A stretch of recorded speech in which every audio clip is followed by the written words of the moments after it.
Ravi de vous rencontrer pour ce 10e colloque de l'OFC, l'Observatoire Foi et Culture.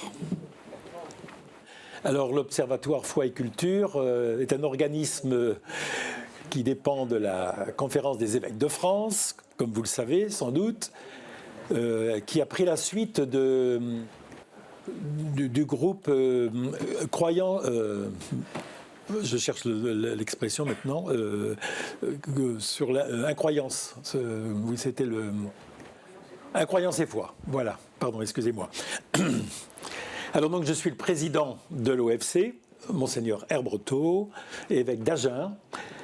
Et avec moi, donc, il y a toute une équipe, nous sommes une quinzaine, mais il y a 10 personnes qui viennent régulièrement ici à la CEF pour débattre de choses et d'autres, et puis surtout pour préparer des recensions qui sont envoyées à tous les évêques de France, des recensions sur des romans, des livres de sociologie, d'histoire. Enfin, les compétences sont variées. Il y a aussi des films et des chansons, quelquefois. Voilà, donc avec moi ce matin, il y a... la matinée va être animée par Benoît Pellistrandi, qui est là devant. Et puis cet après-midi, ce sera Jean Duchesne qui fera l'animation. Voilà. Et puis, donc vous avez vu le déroulement avec des intervenants très différents les uns des autres. Nous commencerons d'abord par une conférence de Fabien Vasseur, qui est aussi membre de l'OFC, qui posera un petit peu le problème qui nous occupe là aujourd'hui. Religion et culture, religion au pluriel, culture au pluriel. L'universel est-il encore notre horizon ? Bon, c'est peut-être un titre qui vous paraît énigmatique, mais qui a vraiment beaucoup d'importance. Alors, je voudrais donc introduire de la manière suivante. Alors, tous nos échanges, toutes les conférences sont filmées par KTO, que je remercie vraiment de passer toute la journée avec nous pour donc prendre en vidéo notre journée. Alors le thème de ce colloque, c'est le résultat de nombreux échanges entre nous, les membres de l'Observatoire Foi et Culture. Échanges qui portaient d'une part sur la confrontation entre religion et culture, au pluriel, religion et culture diverses de notre société, et nous évoquions cette diversité en nous demandant si l'universel faisait encore partie de notre horizon, c'est-à-dire une vision unifiée de notre vie en société, une recherche de consensus pour le bien commun, un idéal de fraternité. Les conflits, vous le savez bien, sont parfois si âpres que nous nous interrogeons sur notre capacité à élaborer des projets communs. Nos échanges portaient aussi sur ce constat. La religion chrétienne, qui autrefois était un élément déterminant de la culture, est en train de presque disparaître. La foi chrétienne est devenue, comme le dit fort bien Hans Joas, sociologue allemand catholique, une option parmi d'autres. À quand remonte cette perte d'hégémonie ? Certains disent peut-être que ça remonte à la Réforme.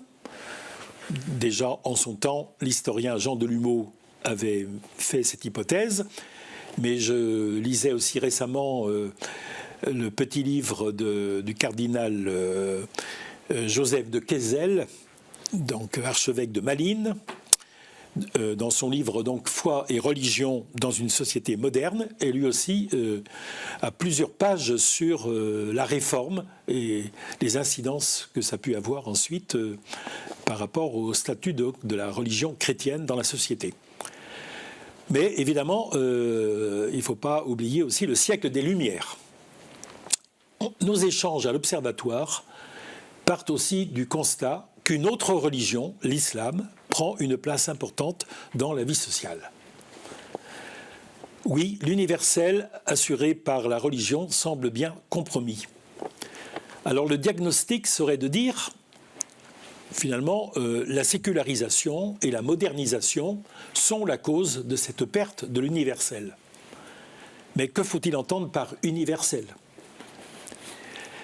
Et la relation de cause à effet est-elle si sûre? Une autre posture, c'est de dire, au fond, voilà, baissons les bras. Bon, avec un certain fatalisme, on peut se désoler. Et puis, la vie continue.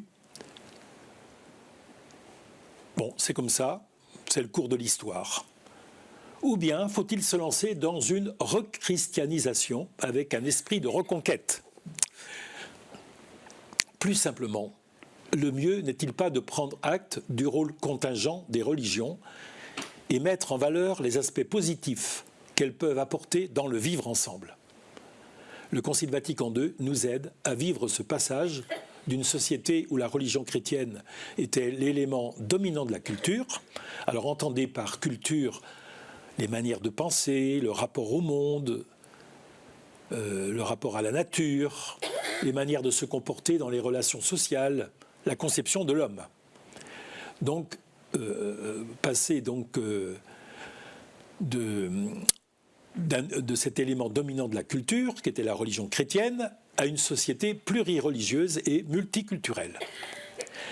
Pour évoquer ce tournant décisif, le théologien Joseph Ratzinger, au début de son livre « La foi chrétienne hier et aujourd'hui », reprend une petite parabole de Kierkegaard. Un incendie s'est déclaré dans un cirque juste au moment où allait commencer la représentation. Et le clown, déjà grimé et habillé en clown, court au village en criant « Au feu ! Au feu !» Mais tout le monde rigole et certains trouvent même l'astuce excellente pour faire venir les villageois au spectacle. Résultat, le cirque périt dans l'incendie et le village aussi. Ainsi en est-il aujourd'hui peut-être de la situation de l'Église face à un monde en pleine mutation. L'Église n'est plus entendue, mais le monde n'est-il pas, lui aussi, au bord du chaos? Je crois qu'il faut refuser un tel pessimisme et, pour reprendre les mots encore du cardinal Joseph de Kayser, membre de la Congrégation pour la culture au Vatican, dire plutôt que l'Église doit garder cette vision d'universalité telle que l'Apocalypse nous l'a montrée en parlant des cieux nouveaux et de la terre nouvelle. Vision pleine d'espérance, à condition d'œuvrer au quotidien pour le bien commun. Sans cette volonté, effectivement, le monde ira à sa perte. Alors le colloque va aborder la question de l'universel sous toutes sortes de facettes. Finalement, l'important aujourd'hui, c'est de mettre en interaction trois pôles. Encore une fois, religion au pluriel, culture au pluriel et universel. Je remercie déjà tous les intervenants pour leur contribution sur un sujet complexe, mais un sujet quand même très en lien avec l'actualité. Alors, simplement pour commencer, donc nous avons toute la matinée jusqu'à 13h. Le repas est à 13h. Nous arrêterons un petit peu avant. Ça vous permettra de regarder un peu la librairie. Les différents auteurs sont présentés aussi à la librairie par leurs livres. Donc ce matin, trois conférences. D'abord Fabien Vasseur, membre de l'OFC. Ensuite Monseigneur Antoine de Romanet. Et puis, pour terminer la matinée, le Père Paul Valadier. Donc merci déjà à tous les trois. Et l'animation va être réalisée ce matin par Benoît. Et nous allons donc commencer cette matinée avec l'intervention de Fabien Vasseur, qui est ancien élève de l'École normale supérieure, agrégé de lettres classiques et auteur d'un doctorat important sur Philippe Jacotet, qui a donné du coup naissance à ce petit livre, Philippe Jacotet, Le combat invisible, aux presses du savoir suisse de l'Université de Lausanne. Et Fabien Vasseur est membre donc de l'OFC, comme l'a rappelé Monseigneur Herbreteau. Il était intervenu dans un de nos colloques, il y a quelques années, autour de la pensée de René Girard. Fabien est professeur de lettres en classe préparatoire aux grandes écoles, cette spécificité française, mais qu'il faut maintenir. c'est l'autre prof de prépa qui parle, devant certains qui ont consacré leur vie à cette noble tâche. Mais Fabien Vasseur est aussi un poète et qui a publié plusieurs recueils. Et c'est une dimension importante de sa dimension intellectuelle. Le front se déplace. Voilà. Et donc je vous le dis parce que la pensée de Fabien est toujours articulée entre effectivement le souci de la conceptualisation, de l'articulation, de l'argumentation, mais un regard aussi qui essaye d'aller plus loin, qui essaye de voir à travers les choses une présence visible et invisible. Et donc, il va nous entretenir ce matin des fondements catholiques de l'universel, un héritage en question. Fabien, tu as la parole. Merci beaucoup, cher Benoît. Oui. Bonjour à tous. Il y a un problème de micro ? Oui. C'est mieux comme ça, peut-être ? Oui, c'est mieux. Bien, merci beaucoup de votre présence à tous. Merci à Benoît, merci Monseigneur. J'ai la lourde tâche d'assurer une sorte d'entrée en matière et je vais m'efforcer donc d'être le plus clair possible. J'aurais juste souligné que nous avons effectivement pris un certain temps à trouver l'intitulé du colloque parce que il fallait peser chaque mot, essayer de trouver la bonne formulation, celle qui aurait le plus d'impact. Et nous avons donc eu cette idée, hein, religions et culture, l'universel est-il toujours notre horizon ? Et en fait, je me suis aperçu en regardant à droite à gauche, en regardant un petit peu ce qui se faisait ailleurs, mais aussi en tombant par hasard sur des actualités, que nous avions que le thème était vraiment très à la mode et que nous étions tout à fait dans l'air du temps. Je vais donner deux exemples. La 11e convention nationale du CRIF, le 14 novembre dernier, portait l'intitulé suivant, donc il devait y avoir une cinquantaine d'intervenants, l'universel à l'épreuve des identités. On ne s'est pas donné le mot, hein, avec le CRIF.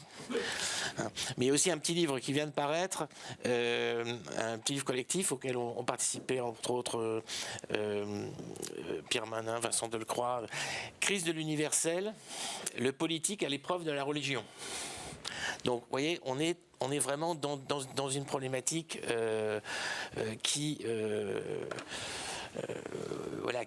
préoccupe tout le monde aujourd'hui, cette articulation effectivement plus près du micro, oui. Cette articulation de l'universel, enfin ce souci de l'universel qui est un souci de l'humanité, de ce qui arrive à l'humanité globale, et de ce qu'il faut bien appeler effectivement un relativisme croissant des cultures, des communautés, des religions. Voilà. Alors, je n'ai évidemment aucune prétention. Je vais essayer de lancer quelques pistes. Je ne vais pas faire tout à fait une conférence comme vous pourriez vous attendre. Je n'ai pas de prétention à un exposé philosophique, historique ou théologique ou autre sur la question des fondements catholiques de l'universel, puisque c'est l'intitulé de ma conférence, de mon propos. Les fondements catholiques de l'universel, un héritage en question. Alors je vais surtout m'interroger sur cet héritage. Je ne vais pas revenir trop longuement sur ces fondements catholiques qui, je pense, sont assez présents à votre esprit. Donc effectivement, Benoît a rappelé, j'étais un professeur de lettres, aussi critique, poète, qui fera la part belle d'ailleurs à un grand écrivain romantique, vous verrez bientôt lequel. Et donc on me pardonnerait de ne pas multiplier des citations, on est parfois débordé par, il y a un nombre incalculable de propos qu'on pourrait rapporter de tel ou tel. Bon.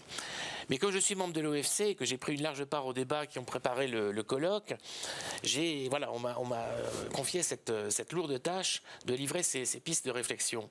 Et en particulier de réfléchir à cette articulation problématique de ces deux mots qui sont presque synonymes, catholique et universel.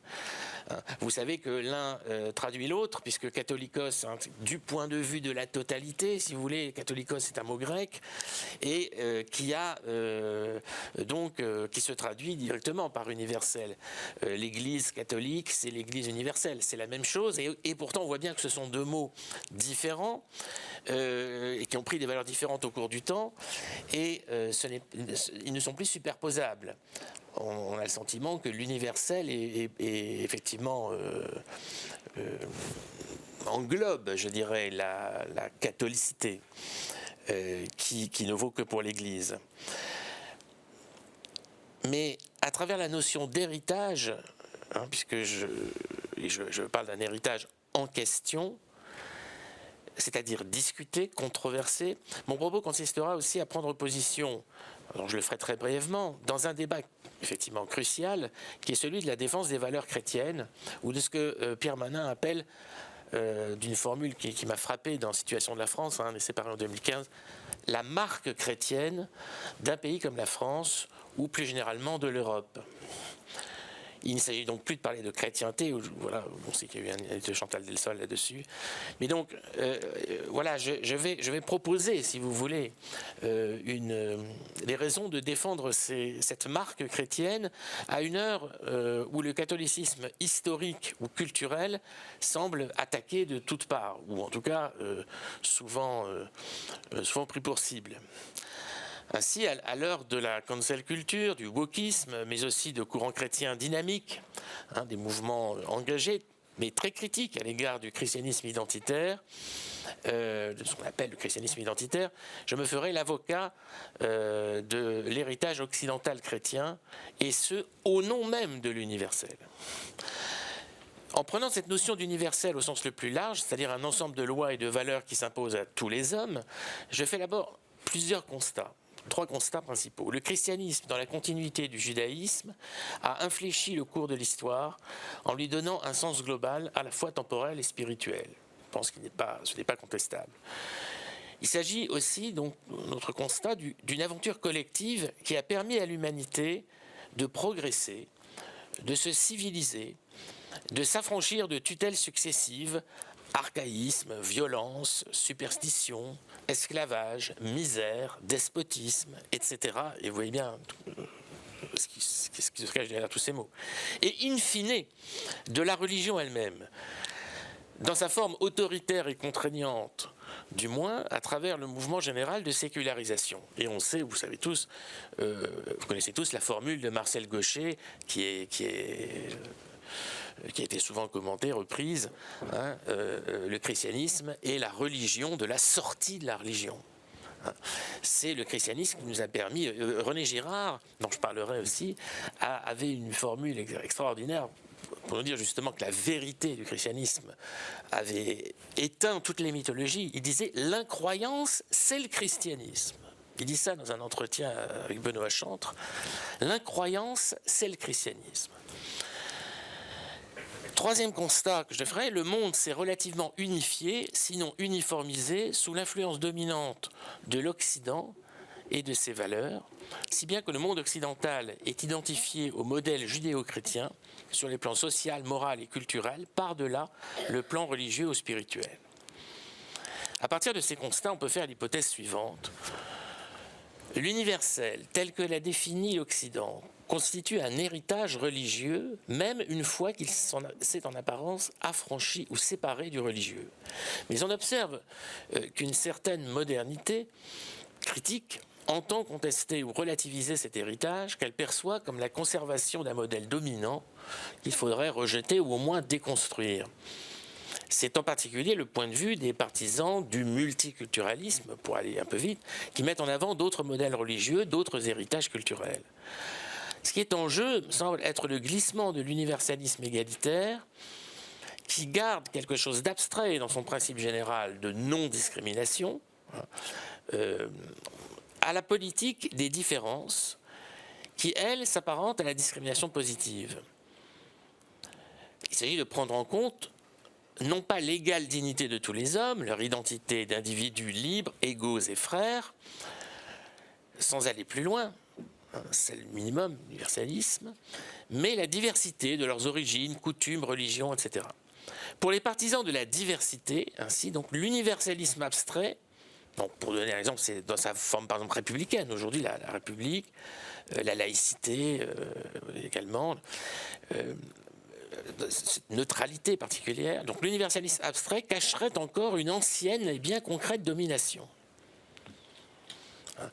Le reflet d'une culture hégémonique, un particularisme se déguisant en principe universel, ces deux expressions que j'emprunte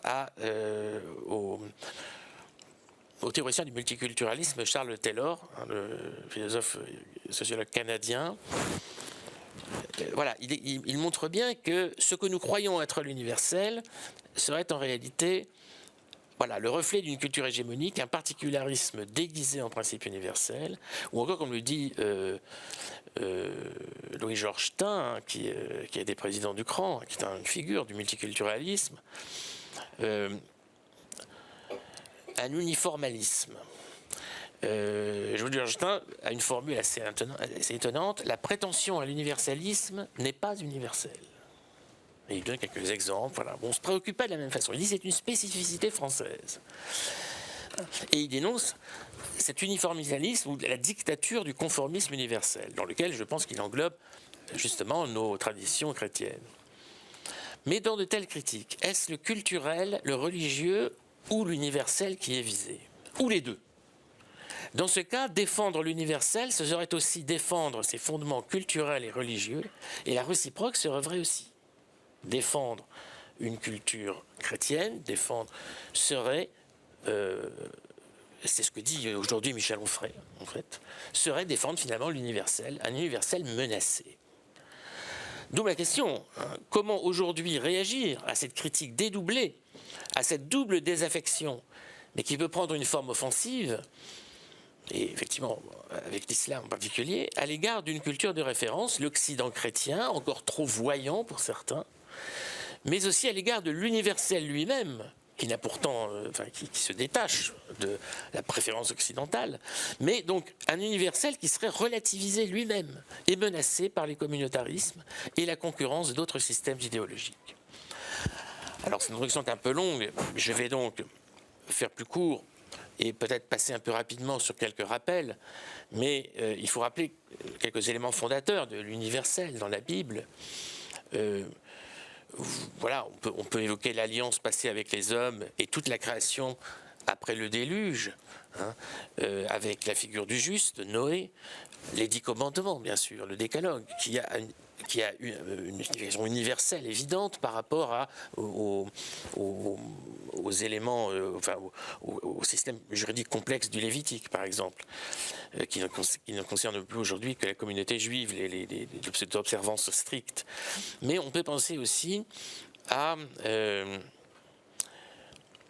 la nouvelle alliance telle qu'on la trouve annoncée par Jérémie, 31, où il est dit, hein, Dieu, oracle de Yahvé, j'écrirai la loi sur leur cœur et tous me connaîtront. Alors cette idée que tous les hommes sont invités à la connaissance de Dieu et non plus seulement une communauté, un peuple élu. Mais bien sûr, je pense à la promesse faite à Abraham dans la Genèse, hein, où il est dit, par toi seront bénis tous les clans de la terre.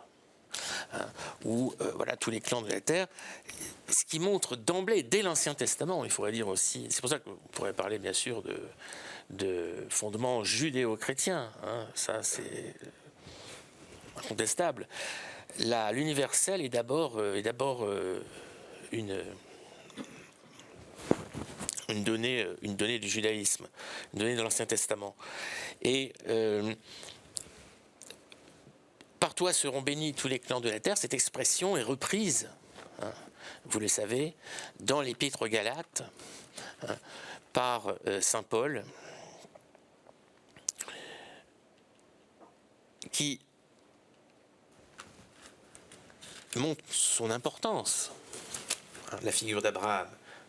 Ainsi Abraham crut-il en Dieu et ce lui fut compté comme justice, etc. L'Écriture, prévoyant que Dieu justifierait les païens par la foi, annonça d'avance à Abraham cette bonne nouvelle: en toi seront bénies toutes les nations. Alors la traduction n'est pas tout à fait la même, mais et c'est dans l'Épître aux Galates, bien sûr, que l'on trouve, je dirais, la formule la plus célèbre de l'universalisme chrétien. C'est dans l'Épître aux Galates 3:25. 3:28, pardon. Il n'y a ni juif ni grec, il n'y a ni esclave ni homme libre, il n'y a ni homme ni femme, car tous vous ne faites qu'un dans le Christ Jésus.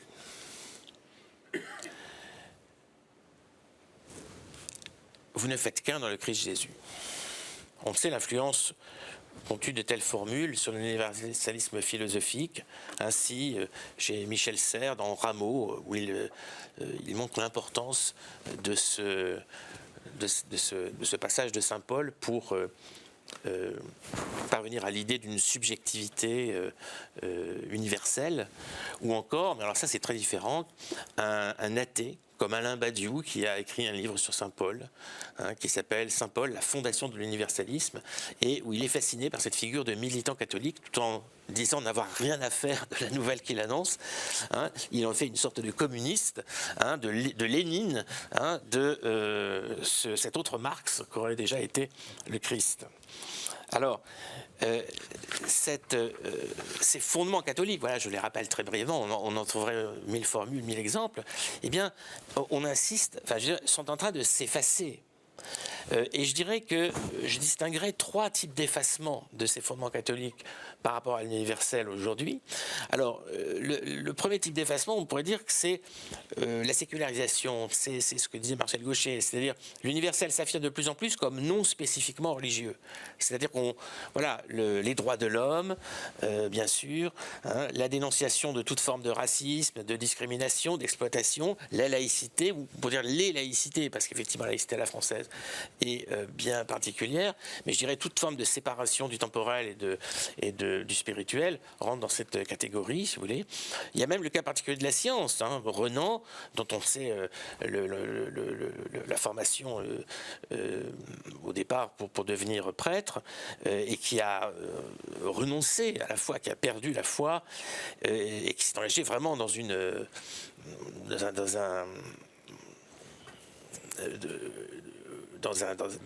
un véritable athéisme spirituel, si on peut dire. Eh bien, Renan marque bien comment la science peut devenir le nouveau sacré. Comment, pour lui d'ailleurs, elle prenait la place du religieux au nom de la vérité. Mais surtout, la religion, comme l'a rappelé Monseigneur Breteau tout à l'heure, devient une affaire privée, finalement. Individuelle, malgré la forme communautaire qu'elle prend. La foi catholique, l'appartenance à la communauté chrétienne, une simple option, disait Joas, apparaît donc comme une donnée personnelle, un aspect, fût-il central, un aspect seulement de l'individu. Et je ne rentre pas on pourrait évoquer la question de la loi de Dieu par rapport à la loi des hommes dans la récente polémique là, avec la suite des révélations de la commission Sauvé, mais je ne rentre pas dans ces questions. Alors ça, c'est je dirais, l'effacement presque logique, mais qui montre bien la dette que l'universel, je dirais, a à l'égard du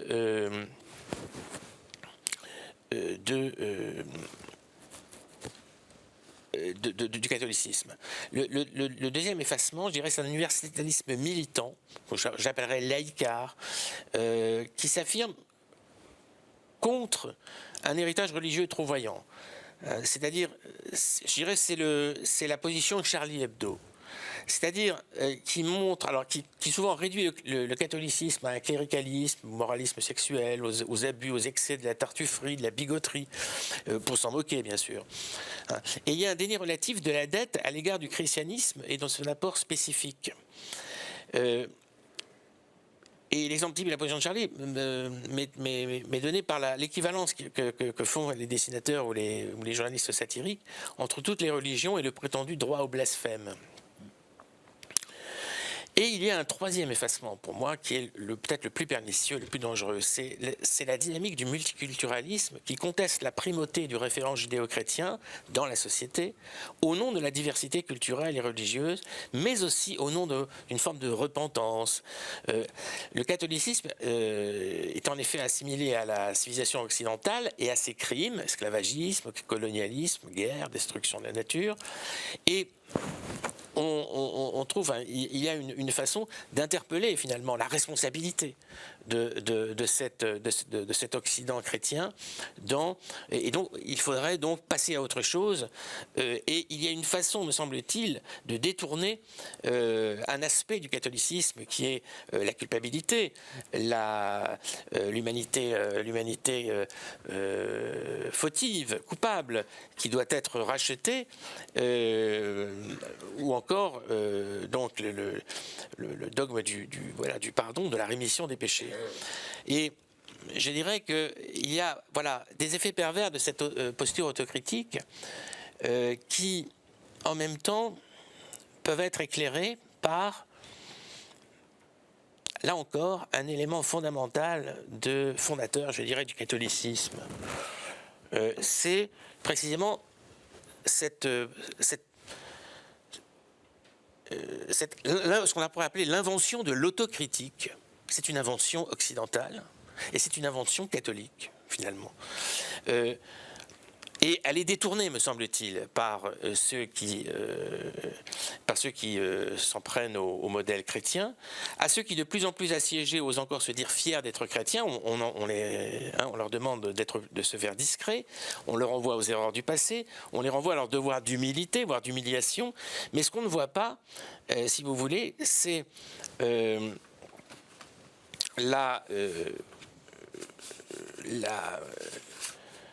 l'origine occidentale, l'origine chrétienne de ce reproche même, puisque alors ça je dirais il y a des aspects douloureux de ce problème, puisque nous avons justement, il y a un livre qui est sorti, La communion qui vient, carnet politique d'une jeunesse catholique, trois jeunes philosophes chrétiens qui veulent véritablement torpiller le christianisme, justement l'héritage chrétien. Il dit il n'y a pas d'héritage, ou alors il n'y a pas de racine chrétienne, tout ça ce sont des mots. Ou alors nous n'avons rien à opposer à l'islam. Nous n'avons rien à défendre contre l'islam. Et il y a une façon de battre sa coulpe. Je dirais, l'autre élément douloureux, ce sont les reproches du pape François, par exemple, à l'Europe qui se dit justement chrétienne, et cela pose de redoutables problèmes d'une sorte de division au sein de notre communauté chrétienne, entre ceux qui, par exemple, voient dans l'accueil des migrants quelque chose qui nous rendrait notre dignité de chrétien, et le pape est allé jusqu'à parler d'un naufrage de civilisation parce que nous ne venions pas en aide aux migrants, et donc que nous risquions de perdre notre âme, et au nom de prétendues valeurs chrétiennes. Donc il y a cette autocritique, elle est là, elle est même, on bat sa coulpe en tant que chrétien. La théorie de René Girard nous permet de comprendre la logique profonde de cette autocritique occidentalo-chrétienne, puisque Girard avait bien vu que ce qu'il appelle le souci moderne des victimes, avant Jésus-Christ, on ne voyait les victimes nulle part. Maintenant, on les voit partout. Et on voit aussi et surtout les victimes de l'Occident chrétien lui-même, alors qu'il est aussi celui qui les sauve et qui les voit comme tels. Et donc, à partir de ce constat, on peut reprocher aux critiques du modèle chrétien ou du modèle occidental un déni de ce qui, dans leur critique, par exemple dans le multiculturalisme lui-même, est quelque chose d'hyper occidental. Dans un article remarquable qui était paru dans les années 2000, René Girard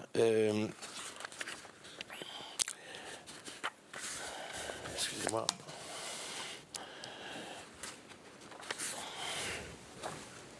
René Girard montrait que l'histoire moderne était faite d'alternance de primitivisme. Il donne l'exemple des cannibales de Montaigne, par exemple, avec justement une autocritique de l'Occident, enfin une autocritique de l'Europe. de la société européenne. Et d'autre part, d'occidentalisme. Alors le primitivisme serait marqué par le XVIe siècle, la Renaissance, le mouvement des Lumières, puis ce qui se passe depuis la guerre, c'est-à-dire une fascination pour l'autre, une fascination pour la culture de l'autre, mais une fascination aussi pour l'innocence du bon sauvage, alors que les siècles XVIIe, XIXe seraient des siècles d'occidentalisme triomphant. Et il interroge cette oscillation. Et il écrit ce mouvement, le pluralisme ou le primitivisme, ce qu'on pourrait appeler aujourd'hui le multiculturalisme ou même la cancel culture, le wokisme, tolère mal l'idée qu'il est quintessentiellement occidental. Et pourtant, cette virulence même témoigne en faveur de cette idée. Vous voyez ? C'est-à-dire que le déni, enfin le multiculturalisme ne voit plus de victimes que chez l'autre, en un sens, où il ne voit plus d'innocence que chez l'autre, et il ne voit plus de victimes en son sein, et il ne voit que des fautes à dénoncer chez soi. Mais plus grave encore, il y a la religion d'en face, concurrente en partie d'islam, qui, pour Girard, n'est jamais critiquée. Dans son testament, on pourrait dire dans l'épilogue de son dernier livre, en 2007, à l'heure du péril, il évoque le caractère étrange de l'islam qu'on a du mal à comprendre. Il dit son impression que cette religion a pris appui sur le biblique pour refaire une religion archaïque, plus puissante que toutes les autres, et qui menace de devenir un instrument apocalyptique, le nouveau visage de la montée aux extrêmes. Une religion qui se serait faite sur le dos du biblique, d'un biblique un peu transformé, qui remettrait en jeu de l'archaïque. Et il écrit que le fait que nous ne parvenions pas à aborder sérieusement une comparaison de l'islam avec le christianisme ou le judaïsme, par peur ou pas, le fait que nous ne parvenions pas à critiquer l'islam comme nous critiquons notre religion, il dit que c'est le plus grand danger, finalement. Il évoque par exemple les croisades en disant oui, bien sûr, l'histoire de la chrétienté a été sacrificielle, elle a été violente. Ce sont des épiphénomènes, ce sont des régressions momentanées. En revanche, et il dit, en revanche, le Christ est mort partout et pour tout le monde. Le fait de concevoir les Juifs et les chrétiens comme des falsificateurs, en revanche, est ce qu'il y a de plus irrémédiable. Ceci permet aux musulmans d'éliminer toute discussion sérieuse. Et c'est cela vraiment qui nous menace, et qui menace aussi, je dirais, l'universalisme, la liberté de ceux qui critiquent les uns ou les autres. Je ferai donc, je vais certainement aller plus vite et j'écourterai mon propos, mais je voudrais absolument en venir à cet fameux écrivain romantique dont je vous ai parlé, qui est Chateaubriand. Chateaubriand avait... me semble-t-il, il y a un peu moins de 2 siècles. C'est dans la conclusion des Mémoires d'Outre-Tombe, écrite en 1841, à une époque où le christianisme était un peu plus mal en point qu'il ne l'était, par exemple, à la fin du XIXe siècle, comme nous rappelle Guillaume Cuchet. Chateaubriand, dans la conclusion des Mémoires d'Outre-Tombe, nous livrait un diagnostic extraordinaire sur l'avenir du christianisme. Ce chapitre, dont la conclusion s'intitule « L'idée chrétienne est l'avenir du monde ». Et à l'OFC...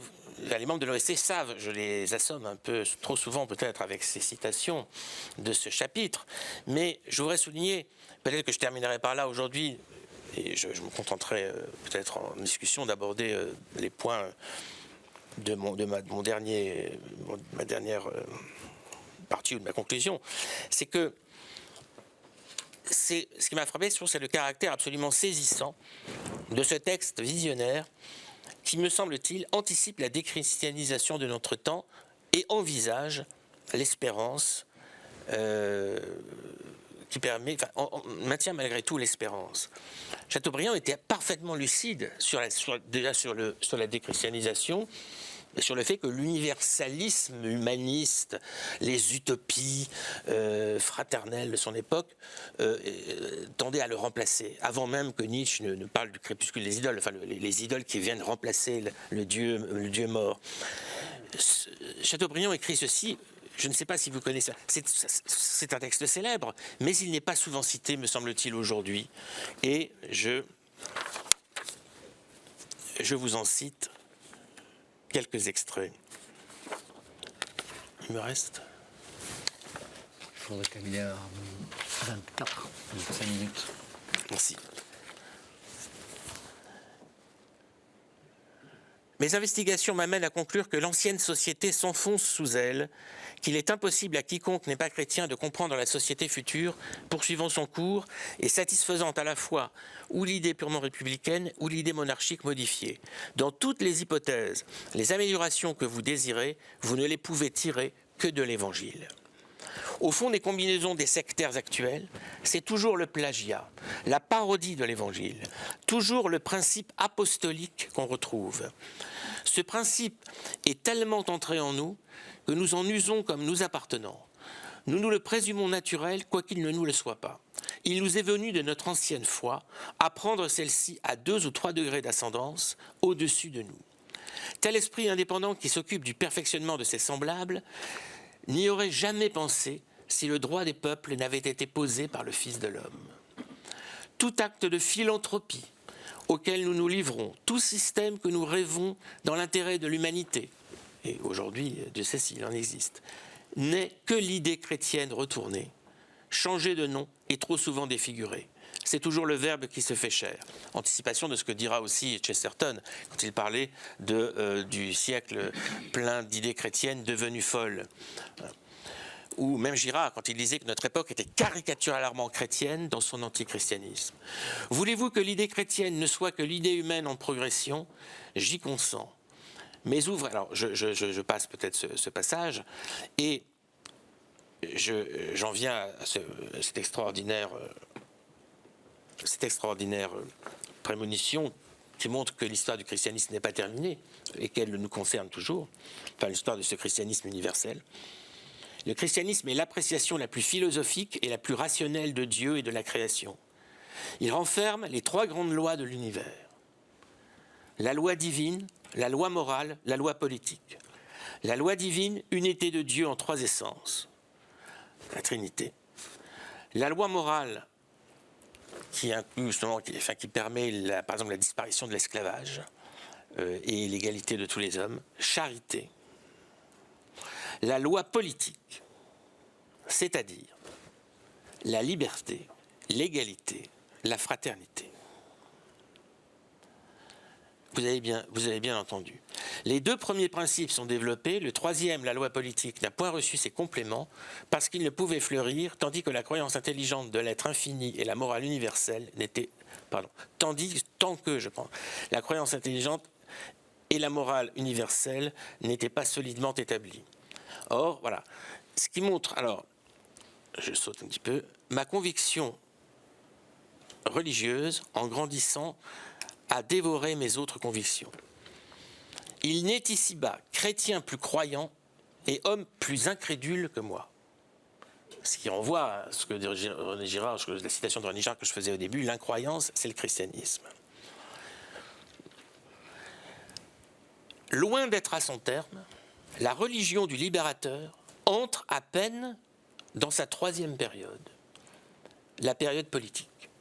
Et il le redit, liberté, égalité, fraternité. L'évangile, sentence d'acquittement, n'a pas été lu encore à tous. Et il ajoute encore cette formule, le christianisme stable dans ses dogmes et mobile dans ses lumières, et il annexe, ce faisant, un mouvement qu'on oppose bien à tort aux valeurs du catholicisme, aux valeurs chrétiennes, sa transformation, la transformation du christianisme, enveloppe la transformation universelle. Quand il aura atteint son plus haut point, les ténèbres achèveront de s'éclaircir. La liberté crucifiée sur le calvaire avec le Messie en descendra avec lui. Elle remettra aux nations ce Nouveau Testament écrit en leur faveur et jusqu'ici entravé dans ces clauses. Là, si vous voulez, nous sommes devant quelque chose de tout à fait, de tout à fait considérable. Qui, alors je vais devoir m'arrêter, mais une dernière partie aurait développé l'idée que peu importe que le christianisme s'affaiblisse, se réduise, même s'il ne reste qu'un, le dernier sera sauvé. C'est l'Apocalypse qui le dit, enfin c'est le discours eschatologique de Jésus qui le dit. Et c'est la dynamique universelle est là, et même l'Église n'y peut rien s'il y a quelque chose qui s'impose à tous les hommes. Cette logique concerne tout homme. Et peu importe, encore une fois, que nous traversions des temps d'oubli, d'effacement, je termine avec cette dernière citation. Le temps du désert est revenu. Le christianisme, et ça c'est de 1841, mais c'est comme si ça avait été écrit aujourd'hui. Le temps du désert est revenu, le christianisme recommence dans la stérilité de la Thébaïde, au milieu d'une idolâtrie redoutable, l'idolâtrie de l'homme envers soi. Voilà. Je m'arrête. Oui. Merci, désolé d'avoir été. Non, merci.